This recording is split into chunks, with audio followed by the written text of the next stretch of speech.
He told investors he bought ATMs. 2,700 people gave him their savings. The ATMs were sitting broken in a warehouse, if they existed at all. $770 million. Gone. And almost nobody covered it. This is the story of Jeff Heller, and the most boring-sounding fraud in recent American history. Before we start, if you want to understand money, investing, in the stock market in the simplest way possible, subscribe to The Stick Market, where finance is made easy. Before we get into the details, I want to ask you something. Have you heard of this case? If you haven't, that's not an accident. This story broke in 2025. It involves nearly $750 million and nearly 3,000 victims. And if you search for it right now, you'll find almost nothing. No major network segments, no documentary, no viral thread, just court documents, a few local news hits, and silence. That silence is part of the story. We'll come back to it. Let's talk about who actually lost money here. These weren't Wall Street traders. These weren't venture capitalists looking for the next big thing. These were ordinary people, retirees, small business owners, people who'd spent decades building a nest egg and were looking for something safe. And that word, safe, is exactly why they said yes. ATMs, you use them every week. You've never once thought about who owns them. That's the point. Nobody thinks about ATMs. Nobody questions ATMs. ATMs just exist. Jeff Heller understood that. Here's how the pitch worked. Heller told investors they could buy into ATM machines, physical cash machines placed in convenience stores, gas stations, bars. The ATM generates a small fee every time someone uses it.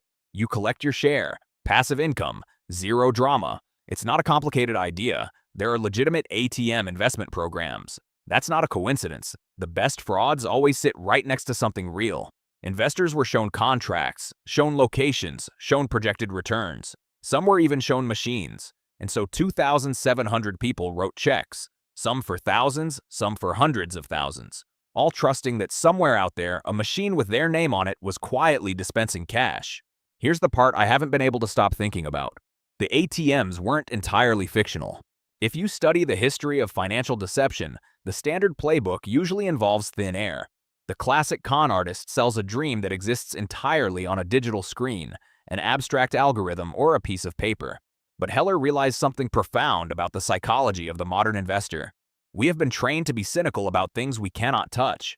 We are naturally suspicious of overseas real estate developments, volatile cryptocurrency tokens, and proprietary trading software that promises the world. But when an asset has physical weight, when it is made of steel, plastic, and electronic circuitry, our critical faculties soften. We mistake material mass for structural integrity, and we assume that physical inventory equals a legitimate business operation. Heller exploited this cognitive vulnerability with terrifying precision. He didn't just print out fake balance sheets from a dusty basement office. He went out and acquired an actual physical fleet of machinery to back up his lies. The sheer irony of the scheme lies in the condition of that fleet. When federal regulators, postal inspectors, and forensic accountants finally descended upon the industrial storage facilities funded by the scheme, they weren't greeted by an empty concrete floor or skipped leases. They found thousands of ATM casings stacked row after row, stretching deep into the dim light of the warehouse rafters. But these weren't active, state-of-the-art cash dispensers ready to be deployed to bustling city centers, high-end casinos, or transit hubs. They were mechanical corpses. Heller had scoured the secondary market, buying up decommissioned, broken, and completely obsolete hardware for pennies on the dollar from banks that were upgrading their equipment. He bought machines that had been entirely gutted of their internal computers, units with rusted coin trays, and models so old they couldn't even legally connect to a modern cellular banking network or process encrypted chip cards. He didn't build an ATM deployment business. He built a massive graveyard for retail vending hardware and used it as an elaborate, high-stakes stage prop to keep the money flowing. When a high-net-worth individual, a cautious legal representative, or a skeptical family member demanded to see physical proof of their investment before signing over their life savings, Heller didn't make excuses or dodge the phone calls. Instead, he eagerly invited them out to the warehouse facility. He walked them through the long aisles of heavy machinery, tapped on the reinforced metal casings, and proudly pointed to the sheer volume of his inventory as proof of scale. To the untrained eye of a regular investor, it looked like a massive scaling logistics operation just waiting on municipal permits, cellular hookups, or final venue contracts. In reality, it was a physical illusion designed specifically to silence the exact gut feelings that save ordinary people from total financial ruin. The financial engine underneath this mountain of junk was a classic, brutal Ponzi rotation operating on an unprecedented scale. The $770 million flowing into the company from the 2,700 new investors wasn't being used to secure lucrative contracts with national gas station chains, nor was it being used to stock active machines with vault cash to handle daily withdrawals. Instead, that incoming capital was immediately sliced up by Heller and his inner circle. A massive portion was retained to fund Heller's lavish personal lifestyle, real estate purchases, and the ongoing rent for the warehouse illusion, while the rest was funneled directly back out to earlier investors, disguised as monthly transaction fee yields and passive income returns. Because these monthly returns arrived exactly when promised, hitting bank accounts like clockwork on the first of every month, the illusion hardened into absolute fact for the victims. Retirees who received their first few monthly payouts quickly became the scam's most effective and passionate salespeople. They didn't just keep their own money in the system, they actively recruited their children, their siblings, their neighbors, and their former colleagues to join the program.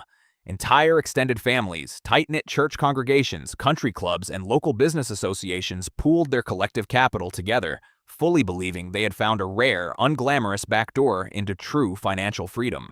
The sheer boring, mundane nature of the asset class protected it from any real outside scrutiny. If someone tells you they are making 15% returns on a revolutionary artificial intelligence startup or a secret biotech formula, you ask hard questions and demand to see the proprietary code. If someone tells you they are making a steady, quiet return because regular people pay a $3 convenience fee to withdraw $20 at a local dive bar or a neighborhood gas station, you just nod and envy their common sense. It felt too ordinary to be a scam. By the time the mathematical reality of the system caught up with Heller, the scale of the destruction was absolute. When the inflow of fresh investor capital could no longer outpace the compounding massive weight of the monthly payout obligations to the existing network, the entire apparatus collapsed overnight. The company website went dark without warning, the customer service lines began ringing out directly to disconnected signals, and 2,700 families realized simultaneously that their financial security had been completely erased by a phantom. Yet, despite the staggering dollar amount, a figure that rivals some of the most notorious corporate collapses and financial crimes of the 21st century, the cultural and media response was almost non-existent. If a tech executive misappropriates $10 million from a venture fund, it dominates the national news cycle for a week and gets an instant multi-part podcast series.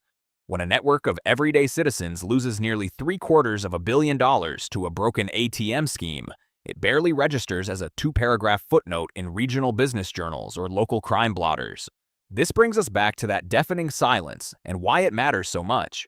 Our modern attention economy is fundamentally driven by narratives that are visually striking, politically charged, or culturally trendy. An ATM scam completely lacks the high-tech, futuristic vocabulary that modern financial reporting craves. It doesn't involve complex digital assets, offshore shell structures in Panama, or charismatic young founders wearing designer hoodies on the cover of prestigious business magazines. It involves an older man, a warehouse full of scrap metal, and thousands of regular people who didn't want to get rich quick. They just wanted to survive retirement without running out of money for healthcare and groceries.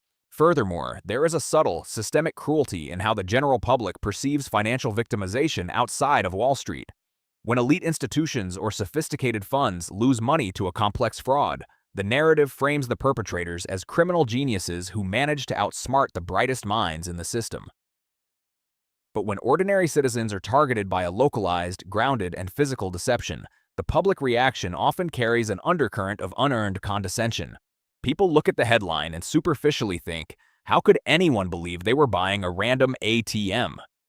They don't look at the forged legal contracts, the real serial numbers registered with fake networks, the physical warehouses, or the completely legitimate billion-dollar independent ATM deployment industry that Heller used as a shield. They reduce a highly engineered physical-psychological operation down to simple user gullibility, allowing themselves to feel safe while completely ignoring the vulnerability we all share when confronted with a professional liar. The ultimate irony of Jeff Heller's operation is that its historic success was guaranteed by its utter lack of imagination. He didn't invent a brand new way to steal, nor did he find a loophole in modern cyberbanking networks. He simply took one of the oldest, most predictable financial scams in human history and wrapped it in the most uninteresting, invisible, everyday object he could possibly find. He proved to the world that if you want to take $770 million from ordinary people without the media or the public ever noticing, You don't need to hack a global bank or invent a complex financial instrument. You just need to rent a warehouse, fill it with broken steel, and quietly exploit the deep, desperate human desire for a safe place to land. If you enjoyed the video, so hit subscribe and click the bell button for more updates. See you in the next episode of Stick Market.